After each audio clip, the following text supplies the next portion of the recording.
नमस्कार दोस्तों, कैसे हैं आप सब। उम्मीद करता हूं सब बढ़िया होंगे। सो फ्रेंड्स, इन्वेस्टो प्राइड के एक और ब्रांड न्यू वीडियो में आप सभी का स्वागत है। एंड गाइस, आज के इस वीडियो में हम लोग बात करने वाले हैं कि भाई अगर आप एक म्यूचुअल फंड इन्वेस्टर है, म्यूचुअल फंड में लॉन्ग टर्म के लिए इन्वेस्ट करना चाहते हैं, फॉर एग्जांपल अगर आप 15 से 20 सालों के लिए इन्वेस्ट करना चाहते हैं तो कौन कौन सा म्यूचुअल फंड्स होगा जो कि आपके लिए काफी शानदार हो सकता है, जहां पे रिस्क भी कम हो एंड आपको रिटर्न भी काफी शानदार तरीके से बना के दे। तो गाइस, इसी बात को ध्यान में रखते हुए आज के इस वीडियो में हम लोग बात करने वाले हैं 4 ऐसे म्यूचुअल फंड्स के बारे में जो कि kind of buy and forget mutual funds है, यानी कि आप इन चारों फंड्स में लॉन्ग टर्म के लिए इन्वेस्ट करके चल सकते हैं एंड आने वाले 15 से 20 सालों में आपको ये चारों ही म्यूचुअल फंड्स बेहद ही शानदार तरीके से पैसे बना के दे सकता है। वहीं गाइस, अगर आप लोगों ने अपना आईटीआर अभी तक फाइल नहीं किया हुआ है देन हम लोग आपके लिए लेके आए हैं एक शानदार ऑफर।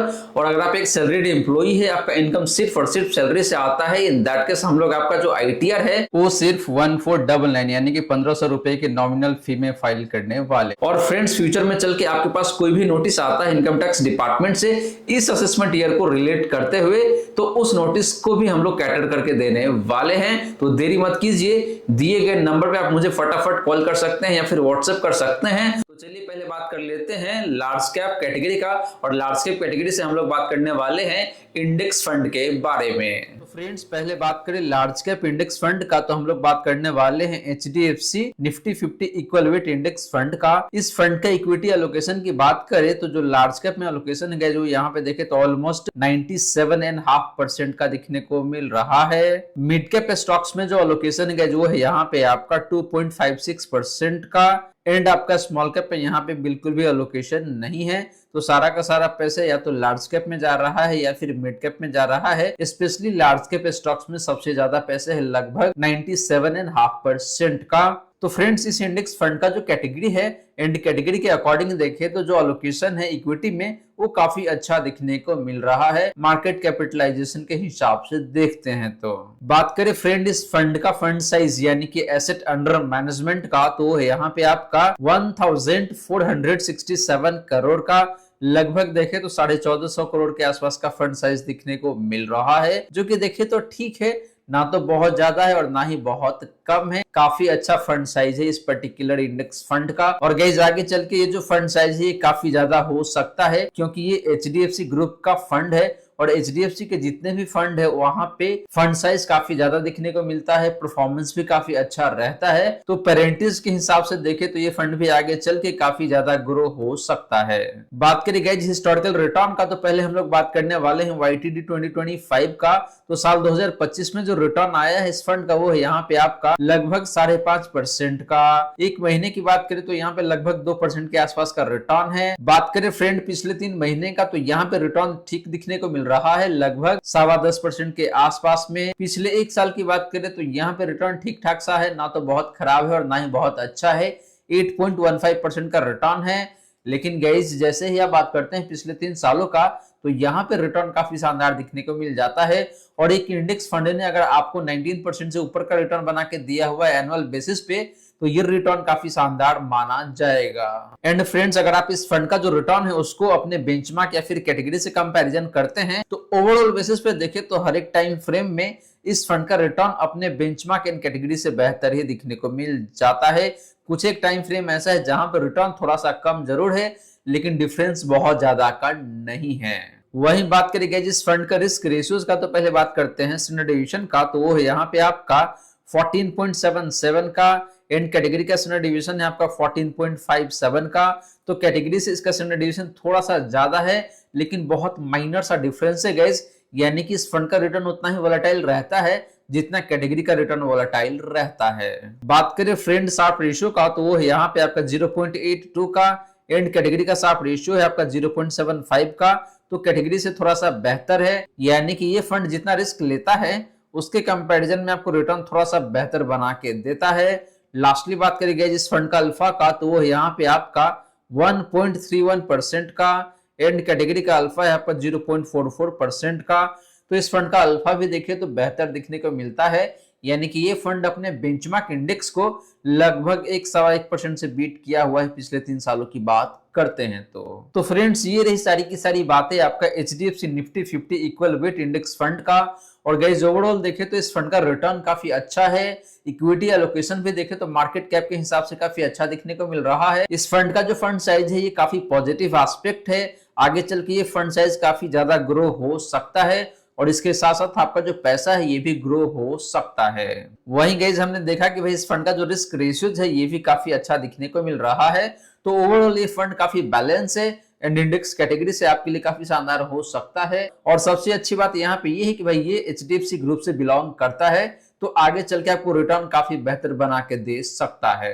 अब चलिए गाइस, बात करते हैं एक ऐसे फ्लेक्सी के फंड के बारे में जिसको आप साल 2025 में इन्वेस्ट करके फॉरगेट कर सकते हैं, यानी कि बाय एंड फॉरगेट टाइप के फ्लेक्सी का फंड होने वाला है आपके लिए। तो गाइस, बात करें फ्लेक्सी का फंड का, तो यहाँ पे काफी वेल नोन फंड है और उस फंड का नाम है आपका पराग पारिक फ्लेक्सी का फंड।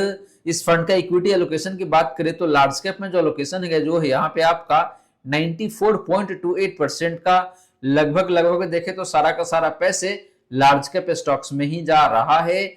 मिड कैप एलोकेशन की बात करें तो वो है यहाँ पे आपका 5.44% का। एंड स्मॉल कैप की बात करें तो यहाँ पे बहुत माइनर सा एलोकेशन है 0.28% का। तो फ्रेंड्स, पराग पारिक फ्लेक्सी का फंड का जो एलोकेशन है इक्विटी में ये काफी अच्छा दिखने को मिल रहा है और जब जब मौका मिलेगा तो उसके इसमें हो सकता है कि भाई ये फंड अपना एलोकेशन को चेंज करे, क्योंकि फ्लेक्सी के फंड में कोई पाबंदी नहीं होता है एलोकेशन करने का। बात करेंगे इस फंड का फंड साइज यानी कि एसेट अंडर मैनेजमेंट का, तो ये काफी ज्यादा है और वो है यहाँ पे आपका लगभग 98,500 करोड़ का, जो कि देखे तो गाइस एक्सट्रीम हायर साइड में दिखने को मिल रहा है। तो फंड साइज देखे तो बहुत बेहतर नहीं है पराग पारिक फ्लेक्सी का फंड का, क्योंकि जनरली ये माना जाता है कि भाई जिस फंड का fund size extreme higher side में होता है उस फंड का जो रिटर्न है वो धीरे धीरे खराब होने लगता है। लेकिन अभी तक इस फंड के जो फंड मैनेजर है इतना ज्यादा फंड साइज होने के बावजूद भी रिटर्न काफी अच्छा बना के दिया हुआ है, जो कि आपको अभी पता चल जाएगा। तो बात करेंगे इस रिटर्न का, तो YTD 2025 में जो रिटर्न है पराग पारिक फ्लेक्सी का फंड का वो यहाँ पे आपका लगभग 3% के आसपास में। एक महीने में देखे तो लगभग 2.5% के आसपास का रिटर्न है। 3 महीने में देखे तो आपको लगभग 0.8% का रिटर्न है। 6 महीने में देखे तो लगभग 2% के आसपास का रिटर्न देखने को मिल रहा है। पिछले 1 साल की बात करें तो यहाँ पे रिटर्न काफी अच्छा है, लगभग 15.5% का। और गाइस, आपको बता दूं कि पिछले 1 साल में बहुत सारे फंड ऐसे हैं जिसने आपको नेगेटिव रिटर्न बना के दिया हुआ है, लेकिन इस फंड ने आपको पॉजिटिव 15.54% का रिटर्न बना के दिया हुआ है लास्ट 1 ईयर में। पिछले 3 सालों में देखें तो रिटर्न काफी अच्छा है 22.23% का। एंड बात करें पिछले 5 सालों का, तो यहाँ पे भी रिटर्न काफी शानदार दिखने को मिलता है 27.15% का। और गाइस, पिछले 10 सालों का रिटर्न हमने यहाँ पे कवर नहीं किया है, लेकिन पिछले 10 सालों का जो रिटर्न है वो भी लगभग 20% या फिर उससे ज्यादा ही दिखने को मिलता है एनुअल बेसिस पे। तो परफॉर्मेंस पराग पारिक फ्लेक्सी का फंड का अक्रॉस द टाइम फ्रेम काफी शानदार दिखने को मिलता है, वो चाहे बात करें आप बेंचमार्क इंडेक्स के कंपैरिजन में या फिर कैटेगरी एवरेज के कंपैरिजन में। बात करेंगे जिस फंड का रिस्क रेशियोज का, तो पहले बात करते हैं स्टैंडर्ड डिवीजन का, तो वो यहाँ पे आपका 10 का यानी कि 10 का, जो कि देखे तो कैटेगरी से काफी कम है, यानी कि इस फंड का जो रिटर्न है जो काफी कम वोलेटाइल रहता है। बात करें शार्प रेशियो का, तो वो यहाँ पे आपका 1.42 का। एंड कैटेगरी का शार्प रेशियो है 0.89 का। तो फ्रेंड्स, इस फंड का शार्प रेशियो भी काफी शानदार दिखने को मिल रहा है, यानी कि ये फंड जितना रिस्क लेता है उसके कंपैरिजन में आपको रिटर्न ज्यादा बेहतर बना के देता है। एंड लास्टली बात करें अल्फा का, तो वो यहाँ पे आपका लगभग 7% के आसपास में, जो कि कैटेगरी से देखे तो काफी ज्यादा दिखने को मिल रहा है, यानी कि इस फंड ने अपने बेंचमार्क इंडेक्स को पिछले 3 सालों में लगभग 7% से बीट किया हुआ है एनुअल बेसिस पे। तो गाइस, ये रही सारी की सारी बातें आपका पराग पारिक फ्लेक्सी का फंड का, और इस फंड का हर एक एस्पेक्ट काफी अच्छा दिखने को मिल रहा है। सिर्फ फंड साइज ऐसा पॉइंट है जो कि मुझे बहुत अच्छा नहीं लग रहा है, और ये फंड साइज शायद आगे चल के और बढ़ने वाला है, क्योंकि ये फंड काफी पॉपुलर है अपने कैटेगरी में, और मैक्सिमम इन्वेस्टर के पास पराग पारिक फ्लेक्सी का फंड ऑलरेडी पोर्टफोलियो में होगा, या फिर नहीं है तो वो लोग इन्वेस्ट करने के लिए सोच रहे होंगे। अब चलिए गाइस, बात करते हैं एक ऐसे मिड कैप फंड के बारे में जिसने पास्ट में तो काफी शानदार तरीके से परफॉर्म किया हुआ है, प्रेजेंट में भी आपको काफी बेहतरीन तरीके से परफॉर्म करके दे रहा है और आने वाले टाइम में भी आपको काफी बेहतरीन तरीके से पैसे बना के दे सकता है। तो गाइस बात करें मिड कैप फंड से एक ऐसे फंड के बारे में जिसमें आप इन्वेस्ट करके भूल सकते हैं लॉन्ग टर्म के लिए, तो उस फंड का नाम है आपके लिए यहाँ पे HDFC mid cap opportunity fund. इस फंड का इक्विटी एलोकेशन की बात करें तो लार्ज कैप स्टॉक्स में जो एलोकेशन है वो है यहाँ पे आपका 33.76% का। ये एक मिड कैप कैटेगरी का फंड है, इसके बावजूद भी लार्ज कैप स्टॉक्स में लगभग 34% इन्वेस्ट करा हुआ है। मिड कैप एलोकेशन की बात करें तो वो यहाँ पे आपका 62.18% का। एंड बात करें स्मॉल कैप एलोकेशन का तो वो यहाँ पे आपका लगभग 4% के आसपास में। तो फ्रेंड्स मार्केट कैप के हिसाब से देखें तो एलोकेशन काफी शानदार है HDFC मिड कैप फंड का, और ये भी एक रीजन है जिसकी वजह से इस फंड में गिरावट काफी कम दिखने को मिलता है। बात करें guys HDFC mid cap fund का फंड साइज का तो वो यहाँ पे आपका 74,910 करोड़ का, लगभग 75,000 करोड़ का फंड साइज है HDFC मिड कैप फंड का, जो कि कहीं ना कहीं देखे तो हायर साइड में दिखने को मिल रहा है। बात करेगा इस फंड का हिस्टोरिकल रिटर्न का तो साल 2025 में जो रिटर्न है इस फंड का वो है यहाँ पे आपका 0.08% का। बस आपको पॉजिटिव रिटर्न बना के दिया हुआ है, यही बड़ी बात है इस फंड का। पिछले एक महीने की बात करें तो लगभग 6% के आसपास का रिटर्न है। 3 महीने की बात करें तो लगभग 14.5% के आसपास का रिटर्न है। बात करें पिछले एक साल का तो यहाँ पे भी देखें तो लगभग 14.5% के आसपास का रिटर्न देखने को मिल रहा है। पिछले 3 सालों में देखें तो यहाँ पर रिटर्न काफी शानदार है 30.48% का। एंड बात करें पिछले 5 सालों का तो यहाँ पे भी रिटर्न काफी शानदार दिखने को मिल जाता है लगभग 34% के आसपास में। तो फ्रेंड्स इस फंड का भी return across the time frame काफी शानदार है एंड अपने बेंचमार्क एंड कैटेगरी एवरेज दोनों को ही काफी अच्छे खासे मार्जिन से बीट किया हुआ है। वहीं गाइस बात करें इस फंड का रिस्क रेशियोज का तो पहले बात करते हैं स्टैंडर्ड डिवीजन का, तो वो यहाँ पे आपका 15.11 का। एंड कैटेगरी का स्टैंडर्ड डिवीजन है आपका 16.5 का, यानी कि इस फंड का स्टैंडर्ड डिवीजन थोड़ा सा कम है। इसका मतलब ये है कि इस फंड का भी रिटर्न थोड़ा सा कम वोलेटाइल रहता है। बात करें शार्प रेशियो का तो वो यहाँ पे आपका 1.41 का। एंड कैटेगरी का शार्प रेशियो है 1.06 का। तो इस फंड का भी शार्प रेशियो काफी अच्छा दिखने को मिल रहा है, यानी कि ये फंड भी जितना रिस्क लेता है उसके कंपैरिजन में आपको रिटर्न ज्यादा बेहतर बना के देता है। एंड लास्टली बात करें इस फंड का अल्फा का तो वो यहाँ पे आपका लगभग 5.5% का, जो कि कैटेगरी से देखें तो बहुत बेहतरीन दिखने को मिल रहा है। यानी कि इस फंड ने अपने बेंचमार्क इंडेक्स को पिछले 3 सालों में लगभग 5.5% से बीट किया हुआ है। तो फ्रेंड्स ये रही बात आपका HDFC मिड कैप फंड का, और इस फंड का इक्विटी एलोकेशन भी काफी अच्छा है। फंड साइज थोड़ा सा हायर साइड में जरूर है, लेकिन रिटर्न काफी शानदार है। एंड रिस्क रेशियोज भी देखे तो काफी अच्छा दिखने को मिल रहा है, यानी कि ये फंड रिस्क भी कम लेता है एंड आपको रिटर्न भी बेहतर बना के देता है। तो दोनों एंगल से देखे तो ये फंड काफी शानदार है एंड आने वाले टाइम में आपको काफी बेहतरीन तरीके से पैसे बना के दे सकता है। अब चलिए गाइस बात करते हैं एक ऐसे स्मॉल कैप फंड के बारे में जिसने अगेन पास्ट में काफी कम गिरावट दिखाया है, लेकिन जब मार्केट ऊपर की तरफ गया है उस केस में आपको रिटर्न काफी शानदार तरीके से बना के दिया है। तो गाइस बात करें स्मॉल कैप फंड का तो यहाँ पे जो फंड है स्मॉल कैप कैटेगरी से वो है आपका टाटा स्मॉल कैप फंड। और फ्रेंड्स आपको पहले ही बता दूं कि टाटा स्मॉल कैप फंड में सिर्फ SIP ही अलाउड है, लमसम अलाउड नहीं है। बात करें इस फंड का इक्विटी एलोकेशन का तो लार्ज कैप स्टॉक्स में जो एलोकेशन है जो है यहाँ पे आपका नील, यानी कि ये फंड लार्ज कैप स्टॉक्स में बिल्कुल भी पैसा नहीं डालता है, या फिर ऐसे कह सकते हैं कि भाई अभी के टाइम में लार्ज कैप में एक भी रुपए इन्वेस्ट नहीं करा हुआ है। बात करें मिड कैप एलोकेशन का तो वो यहाँ पे आपका 36.74% का।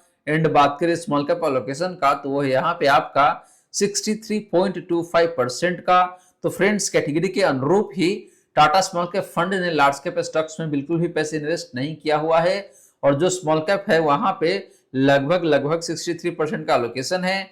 एंड मिड कैप स्टॉक्स में देखें तो लगभग 37% का एलोकेशन दिखने को मिल रहा है। बात करेंगे जिस फंड का फंड साइज यानी कि एसेट अंडर मैनेजमेंट का तो वो यहाँ पे आपका 9,418 करोड़ का। तो ये फंड साइज काफी रिजनेबल है, ना तो बहुत कम है और ना ही बहुत ज्यादा है।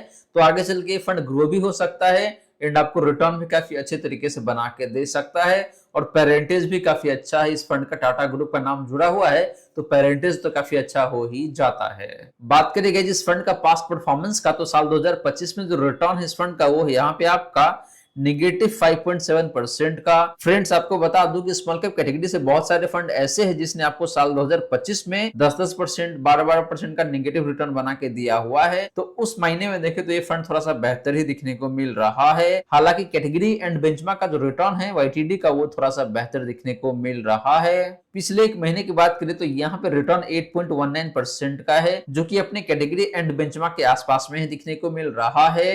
3 महीने की बात करें तो यहाँ पे रिटर्न ठीक है, लगभग 13.25% का। बात करें पिछले एक साल का तो यहाँ पे रिटर्न 14.1% का है।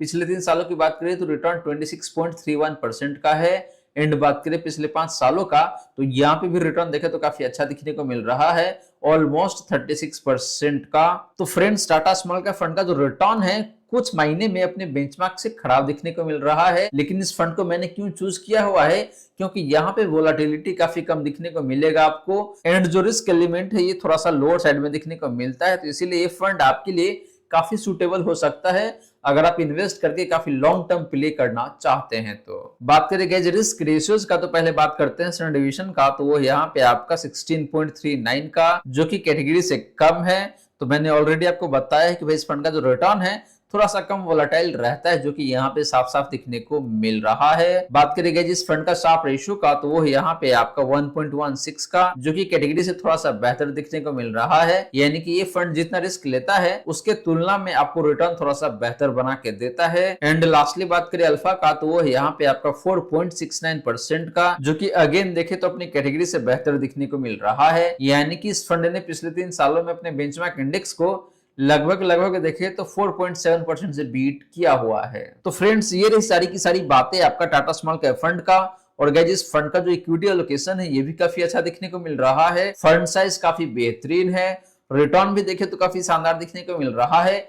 हालांकि कुछ टाइम फ्रेम में रिटर्न थोड़ा सा खराब जरूर है अपने बेंचमार्क एंड कैटेगरी के कंपैरिजन में, लेकिन इसके बावजूद भी देखे तो इस फंड का रिटर्न काफी अच्छा दिखने को मिलता है अगर आप लॉन्ग टर्म के हिसाब से देखते हैं तो। एंड इस फंड का जो रिस्क रेशियोज है ये काफी शानदार, काफी बैलेंस दिखने को मिल जाता है। तो ये फंड स्मॉल कैप कैटेगरी से होने के बावजूद भी रिस्क कम लेता है एंड आपको रिटर्न थोड़ा सा बेहतर बना के देता है। So friends, thank you so much for watching this video. मिलते हैं नेक्स्ट वीडियो में। जय हिंद, जय भारत।